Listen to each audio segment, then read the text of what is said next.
दूर हेबो विधवा महिला दुख कारण दुख शुणिछंती प्रधानमंत्री नरेंद्र मोदी जेतेबेले ओडिशा रे भत्ता टंका वृद्धि पाइछि सेतेबेले विधवा महिला भत्ता टंका वृद्धि पाई मध्य लोके प्रधानमंत्री एवं मुख्यमंत्री को निवेदन करथिले अनुरोध करथिले कारण केवल वरिष्ठ नागरिक माने 80 वर्षरू ऊर्ध्व और 80% भिन्नक्षम मानकर भत्ता टंका 3500 टंका को वृद्धि पाइथिला। एहा परे साधारण लोके एहाकु नेई नाना कथा आलोचना करथिले। साधारण लोकंक भितरे गोटे प्रकार असंतोष सृष्टि होइथिला कारण विधवा महिला भत्ता वृद्धि पाई समस्ते मुख्यमंत्री और प्रधानमंत्री को अनुरोध करुथिले। केही केही कहूथिले बीजेपी निर्वाचन समय देइथिबा प्रतिश्रुति ठीक भाबे पालन करू नाही।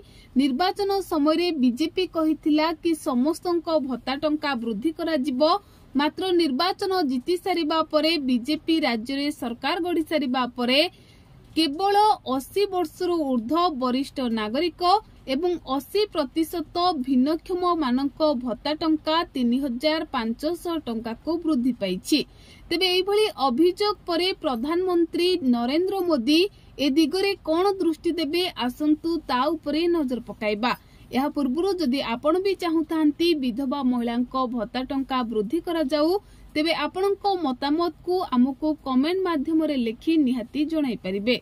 हाँ दर्शक बंधु राज्य रे जेतेबेले बारंबार लोकंको भितरे एई गोटे कथा को नै आलोचना हेउछि सोशल मीडिया रे चर्चा चलीछि सेतेबेले लोके भाबुछंती कि प्रधानमंत्री और मुख्यमंत्री ए दिगरे निहाती भाबरे दृष्टि देबे। हेले दर्शक बंधु आगो को कौन हेबो विधवा महिला भत्ता टंका वृद्धि पाइबो ना नाही ताहा तो समय कहिबो। किंतु आपण जदि भत्ता टंका को नै कोनोसी मतामत जणाइबा को चाहूथांती तेबे आमको कमेंट माध्यम रे लिखि आपण निहाती जणाई परिबे। जय जगन्नाथ।